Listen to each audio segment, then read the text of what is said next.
네, 우리 서론격으로 오늘 말씀 이전까지 보면 성경은 두 가지를 예언하고 있습니다. 첫 번째는 바벨론이 멸망할 것이다. 그리고 하나님의 백성인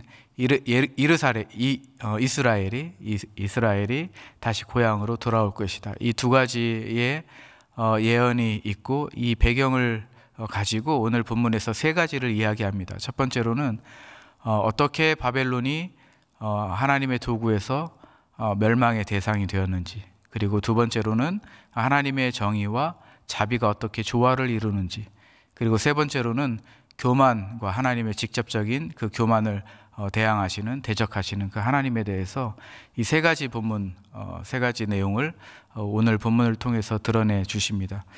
우리 21절과 22절을 먼저 한번 읽어보시겠습니다. 21절과 22절은 하나님께서 바벨론을 향해서 어떤 태도를 취하시는지에 대해서 말해주고 있습니다. 21절, 22절 함께 읽겠습니다. 시작.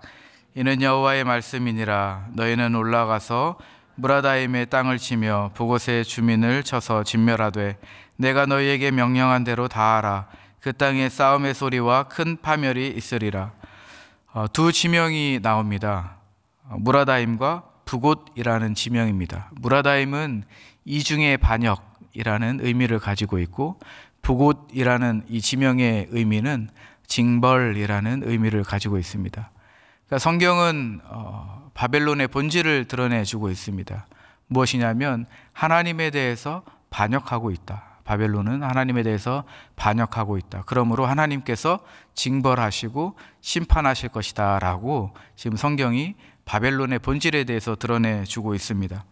23절과 24절을 보면 역할이 변화되고 있습니다. 바벨론은 이전에 하나님의 도구였습니다. 그러나 이제 성경을 23절, 24절을 읽어보면 하나님의 심판의 대상으로 그 역할이 변화되게 됩니다. 23절과 24절 한번 읽어보겠습니다. 시작. 온 세계의 망치가 어찌 그리 꺾여 부서졌는고, 바벨론이 어찌 그리 나라들 가운데 황무지가 되었는고.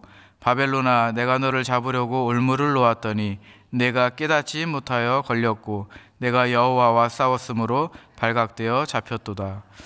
여러분, 여기서 바벨론의 역할이 어떻게 바뀌었는지 주목하셔야 됩니다. 예전에는 바벨론은 하나님의 망치였습니다. 하나님의 도구로서 바벨론을 통해서 하나님이 여러 나라들을 심판하였습니다. 그런데 지금 성경을 보니까 여호와의 이 도구였던 바벨론이 어떻게 나오냐면 온 세상의 망치다, 이렇게 나와 있죠. 그러니까 바벨론이 나는 온 세상의 망치다라고 교만하고 자랑한 것입니다. 자기가 주인공인 줄 아는 거예요. 결국 어떻게 되었습니까? 이제는 하나님의 심판의 대상이 되었고 심판받을 차례가 되었습니다. 교만의 결과입니다. 교만의 결과로서 심판의 대상이 된 거죠. 하나님께서는 직접 이제는 심판하는 것을 넘어서 직접 개입하시는 장면이 그 다음 구절에 나옵니다. 하나님이 주권적으로 바벨론에 대항하시고 대적하시고 지금 바벨론을 향하여서 하나님이 직접 이제 손을 들어 심판을 하십니다. 25절 말씀입니다. 우리 한번 같이 읽어보겠습니다. 시작.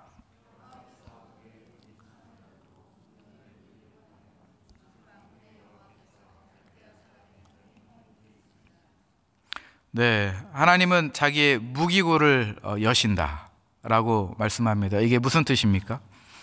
여러분 집에 도구함이 있다고 생각해 보십시오.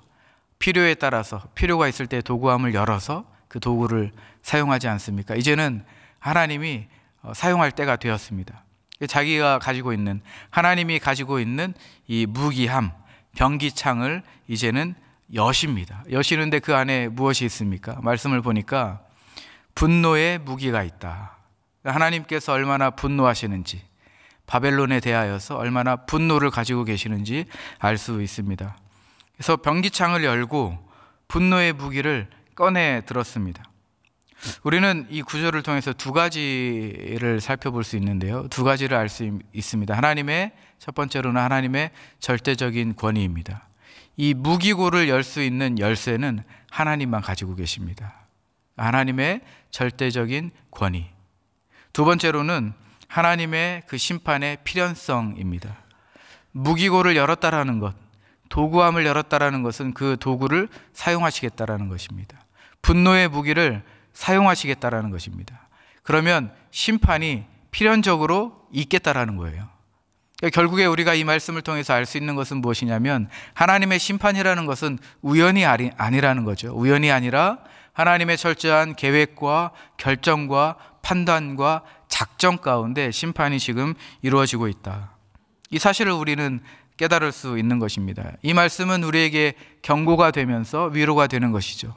하나님의 백성이라면 우리가 위로를 받습니다. 그리고 우리가 또 어떻게 살아가야 될지, 또 하나님께서 이 교만이라는 것을 어떻게 바라보시는지, 교만한 자들의 태도에 대해서 하나님이 어떤 아픔과 고통과 또 분노를 가지고 계시는지를 우리가 말씀을 통해서 볼 수 있습니다. 우리가 또 한 가지 기억해야 될 것은 무엇이냐면 절대적인 주권 가운데 있다는 것. 하나님이 철저하게 주권적으로 심판을 작정하시고 계획하시고 그리고 결정하셨다라는 것, 판단하셨다라는 것을 우리가 오늘 25절 말씀을 통해서 확인해 볼 수 있습니다. 자, 26절과 27절은 계속해서 바벨론의 멸망에 대해서 이야기하고 있는데요. 26절과 27절 한번 같이 읽어보겠습니다. 시작. 먼 곳에 있는 너희는 와서 그를 치고 그의 곳간을 열고 그것을 곡식더미처럼 쌓아 올려라. 그를 진멸하고 남기지 말라. 그의 황소를 다 죽이라. 그를 도살하려 내려 보내라. 그들에게 화 있도다. 그들의 날, 그 벌받는 때가 이르렀음이로다. 바벨론의 멸망에 대해서 이야기하는데 여기 곡식더미 같이 쌓는다라는 표현입니다. 식량이 다 망가질 것이라는 것입니다. 생존의 기본이 무엇이냐면 먹거리 아니겠습니까? 이 먹거리가 없을 것이라는 거예요. 먹거리까지 싹 하나님이 치워버리겠다라는 것입니다. 완전히 무너진다는 것이죠. 그래서 황소라는 표현은 젊은 소입니다. 강인한 남자들, 그리고 군인을 가리키는 표현입니다. 그러니까 군인들이, 이 남자들이 하나님의 성전에 들어와서 행한 이 모든 일까지 하나님이 철저하게 심판하시겠다, 멸망시키겠다라는 하나님의 의지가 이 안에 담겨져 있습니다. 그런데 다음 구절을 보면 분위기가 조금은 전환됩니다. 그리고 초점이 이스라엘로 좀 바뀌게 되는데요. 하나님의 구원의 하나님의 그 심판의 멸망이 있다면 이제는 새로운 장이 열립니다. 하나님의 회복의 약속과 그리고 하나님께서 주시는 구원의 새로운 역사가 그 다음 절에 28절에 나옵니다. 28절을 한번 보실까요? 함께 읽겠습니다. 시작. 바벨론 땅에서 도피한 자의 소리여, 시온에서 우리 하나님 여호와의 보복을 하시는 것, 그의 성전에 보복하시는 것을 선포하는 소리로다. 네, 정말 재미있는 장면입니다. 우리가 상상을 할 수 있는데요. 바벨론에 잡혀갔던 사람들이 이제는 도망쳐 나옵니다. 누구입니까? 이스라엘 사람들이죠. 이스라엘 사람들이 지금 어디로 가고 있습니까? 시온으로 가고 있고 예루살렘으로 가고 있습니다. 고향으로 가고 있죠. 고향으로 가서 지금 무슨 일을 하고 있습니까? 아마 숨죽여 조용히 살아갈 법도 한데 보니까 선포하고 있습니다. 선포하고 있어요. 어떤 선포를 했겠습니까? 하나님은 정의로우시다. 하나님이 우리를 구원하셨다라는 선포를 지금 이스라엘 백성들이 하고 있는 장면입니다. 영화의 한 장면 같습니다. 오랜 시간 동안 억압받았던 사람들, 이제는 자유를 얻고 기쁨을 얻어 자기 고향으로 돌아갑니다. 그리고 선포하는 거죠. 모든 사람들에게 알리는 것입니다. 하나님이 정의로우십니다. 하나님이 우리를 구원하셨습니다. 이 말씀 통해서 우리가 또 알 수 있는 것은 무엇이냐면 하나님의 구원이라는 것은 개인의 구원, 또 개인이 이것을 은혜를 받고 또 하나님의 사랑을 입고 그냥 가지고 있는 것이 아니라 우리가 기쁨과 감격으로 모든 사람들에게 선포하는 것입니다. 고향으로 가서 전하고 또 이웃에게 가서 하나님이 정의를 선언하고 또 내 가까운 지인과 친척과 가족들을 향해서 하나님이 구원자이심을 선포하는 것, 모두에게 알리는 것을 우리 말씀을 통해서 우리는 또 깨달을 수 있습니다. 그리고 29절부터는 다시 바벨론으로 초점이 옮겨지게 됩니다. 29절과 30절을 한번 읽어보겠습니다. 시작.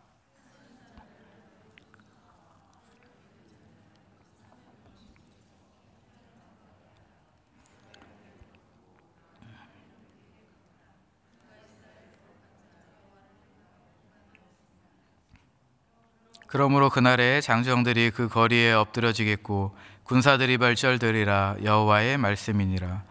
여러분, 오늘 본문 이전에 모압이나 암몬이나 에돔도 오만했습니다. 교만했어요. 그런데 바벨론은 그 이상입니다. 어떻게 그렇게 됐습니까? 본문에 보니까 이스라엘의 거룩한 자 여호와를 향하여 교만하였음이라. 그러니까 바벨론의 교만은 그저 우리가 서로 비교하면서 내가 너보다 낫다 이런 식의 교만이 아니라 여호와 하나님을 향하여 교만했다라고 본문은 이야기하고 있죠. 하나님에게 직접 도전한 것입니다. 바벨론은 하나님을 향하여 도전한 것이죠.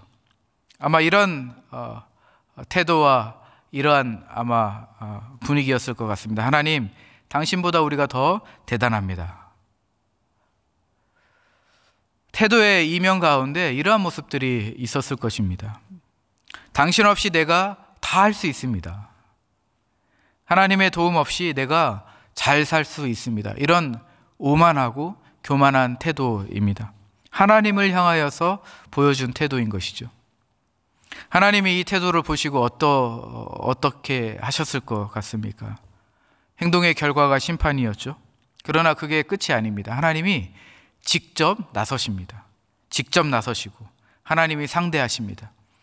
얼마나 교만이 심각한 죄인지, 교만을 하나님께서 얼마나 싫어하시는지를 보여주는 그 말씀이 31절과 32절 말씀, 마지막 말씀입니다. 우리 한번 같이 읽어보겠습니다. 시작. 주 만군의 여호와의 말씀이니라. 교만한 자여, 보라, 내가 너를 대적하나니 너의 날 곧 내가 너를 벌할 때가 이르렀음이라. 교만한 자가 걸려 넘어지겠고 그를 일으킬 자가 없을 것이며 내가 그의 성읍들에 불을 지르리니 그의 주위에 있는 것을 다 삼키리라. 중요한 부분입니다. 무엇이 특별하게 보이십니까? 하나님께서 직접 나서신다라는 부분입니다.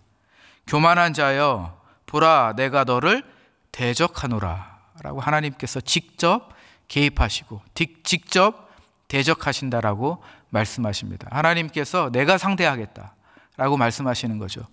이 말씀이 왜 중요합니까? 하나님은 온 우주를 창조하신 분이십니다. 그리고 하나님 외에 모든 것들은 다 피조물인 것이죠.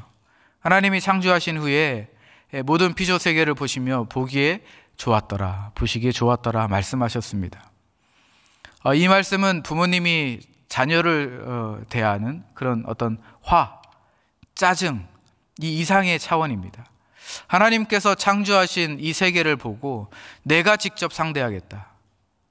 이거 틀렸다. 이거 잘못된 것이다. 라고 말씀하시는 겁니다. 그러니까 비유를 해보자면 어떤 예술가가 있는데 심혈을 기울여서 작품을 만들었습니다. 온 힘과 에너지와 정성을 쏟아서 작품을 만들었는데 틀린 거예요. 흠이 있는 것입니다. 그것을 부숴버리고 불태워버리고 찢어버립니다. 여러분, 그 예술가, 그 작가의 마음은 어떠하겠습니까? 가슴 아프겠죠. 하나님의 마음이 어떠셨을까요? 온 세계를 창조하시고 온 피조 세계를 보시며 보기에 좋았더라 라고 말씀하셨습니다. 그런데 피조 세계의 교만을 보시고 하나님이 분노하시는 겁니다. 분노의 무기를 꺼내시는 것이죠. 직접 대적하겠다, 직접 상대하겠다라고 말씀하십니다. 여러분, 그 하나님의 마음을 이해하셨으면 좋겠습니다.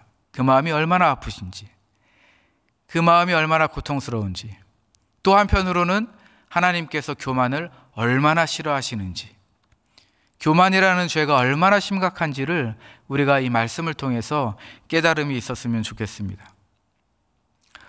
50장은 이렇게 마무리가 됩니다. 50장 3번에 걸쳐서 우리가 묵상을 하였는데요.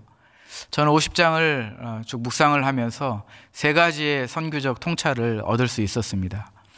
첫 번째로는 겸손입니다. 이것은 하나님의 선교에 참여하는 데 있어서 아주 중요한 핵심적인 태도입니다. 바벨론의 변화를 보십시오. 겸손이 얼마나 중요한지를 우리에게 알려주고 있습니다. 바벨론은 하나님의 도구였습니다. 그러나 교만으로 인하여서 하나님의 심판의 대상이 되었습니다. 우리도 하나님의 선교에 참여한다고 했을 때에 겸손을 잃어버리지 않아야 합니다. 우리가 선교적으로 살아갈 때, 우리 일상에서 하나님의 말씀과 하나님의 인도하심 가운데 살아갈 때, 그리고 우리가 교회에서 할 수 있는 선교 활동들을 참여할 때에 우리는 늘 겸손을 잃어버리지 말아야 합니다. 겸손이 무엇입니까? 내가 주인공이 아닌 거죠. 내 역할에 있어서 전적으로 하나님의 은혜에 의존하는 것입니다. 그것이 선교입니다. 우리의 역할인 것이죠. 우리가 이러한 태도를 가졌을 때에 우리는 겸손을 유지할 수 있습니다. 겸손을 우리가 유지할 때에 우리는 늘 자기 점검을 할 수 있습니다. 내가 이 일을 하나님의 영광을 위해서 하고 있는가? 아니면 내가 이 일을 내 유익을 위해서 하고 있는가? 내 이름을 드러내기 위해서 하고 있는가? 라고 우리는 점검할 수 있습니다. 내가 이 일을 내 방식대로 하고 있는가? 나의 경험과 나의 지략으로 이 일을 하고 있는가? 아니면 내가 이 일을 하나님께서 가르쳐 주신 방식과 하나님의 인도하심과 성령님의 가르치심을 통하여서 내가 이 일을 하고 있는가? 우리가 겸손히 유지되고 있다면 늘 우리는 자기 점검을 할 수 있습니다. 자기 성찰을 할 수 있고요, 자기를 객관화시킬 수 있습니다. 그래서 겸손은 참 중요한 것 같습니다. 우리가 타문화권에 나아갈 때도 마찬가지입니다. 우리는 그 우월의식을 버려야 됩니다. 내가 우월하다라는 의식, 내 문화가 우월하다라는 의식, 내가 맞다라는 이 판단들, 우리는 이러한 교만으로부터 벗어나야 될 줄로 믿습니다. 두 번째 얻은 통찰은 무엇이냐면 하나님의 정의와 자비의 균형입니다. 이것은 하나님의 선교의 본질적인 핵심 내용입니다. 우리 오늘 본문 말씀을 보면 하나님의 이 심판과 바벨론의 멸망 이야기는 하나님의 정의와 이 자비로움이 함께 일하신다라는 것을 볼 수 있습니다. 하나님의 그 심판의 메시지의 이면에 있는 것이 무엇이냐면 하나님의 그 자기 백성들을 향한 하나님의 사랑과 은혜와 끝까지 책임지심, 회복과 그리고 그들을 향한 하나님의 인도하심을 우리가 볼 수 있습니다. 완벽한 조화인 것이죠. 이러한 정의와 자비의 역설적인 통합은 우리가 선교적 그 메시지의 중요한 내용이 됩니다. 컨텐츠가 되는 것이죠. 우리가 단순하게 선교 활동을 할 때에, 선교에 참여하게 될 때에 하나님의 심판만을 선언한다든가 선포한다든가 아니면 값싼 은혜만을 선포하는 것이 아닙니다. 우리가 복음을 증거할 때에는 하나님의 정의로움과 그리고 하나님의 신실하신 자비로우신 그 구원이 어떻게 하나로 통합되는지를 우리가 잘 정리해서 복음으로 증거할 수 있어야 됩니다. 아주 중요한 내용입니다. 이것이 제가 얻을 수 있는 두 번째 통찰이었습니다. 세 번째 통찰은 겸손한 문화 만들기입니다. 이것은 하나님의 선교에 있어서 목표 지점이 되어야 됩니다. 바벨론이 심판받는 이유가 무엇입니까? 개인의 잘못이 아니라 나라 전체의 교만입니다. 나라 전체의 잘못인 것이죠. 그러니까 우리가 하나님의 선교에 참여한다고 했을 때에 우리가 하나님의 선교에 참여하는 선교적 일상을 우리가 살아간다고 했을 때에 우리가 개인의 구원을 넘어서서 겸손한 문화 만들기에 우리가 또 집중을 해야 됩니다. 우리가 가는 곳마다 공동체를 향하여서 겸손한 문화 만들기라는 목표를 가지고 우리가 나아가야 됩니다. 어떻게 만들 수 있을까요?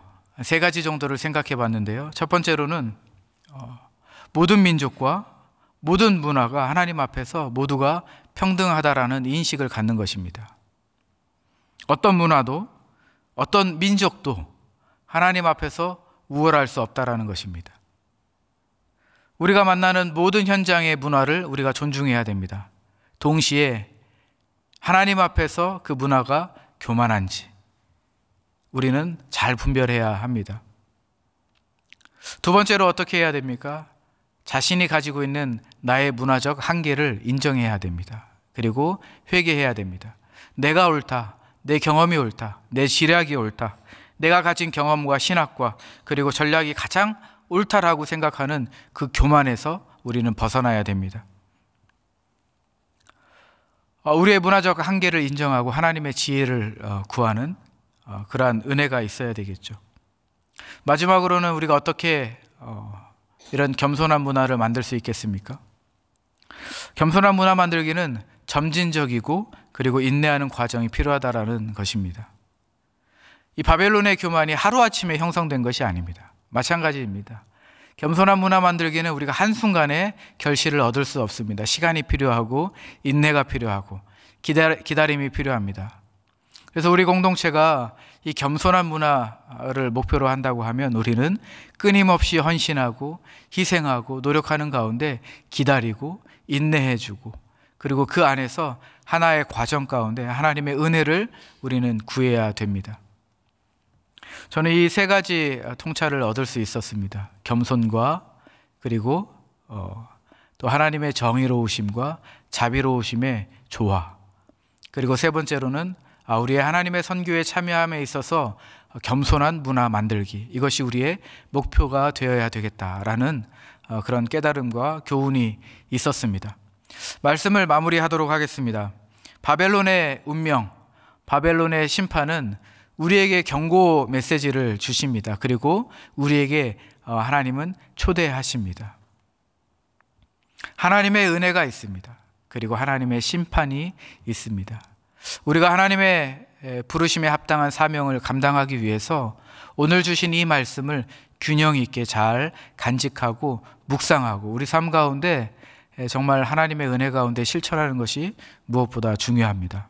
우리가 이 시간에 기도할 때에 하나님의 이 말씀, 하나님의 지식을 우리가 머리로만 아는 것이 아니라 가슴으로 깊이 새기고 또 하나님 앞에 나아갈 때에, 우리 일상으로 나아갈 때에 용기와 담대함과 하나님의 은혜 가운데 살아갈 수 있게 해달라고 이 시간에 함께 기도하도록 하겠습니다. 기도하겠습니다.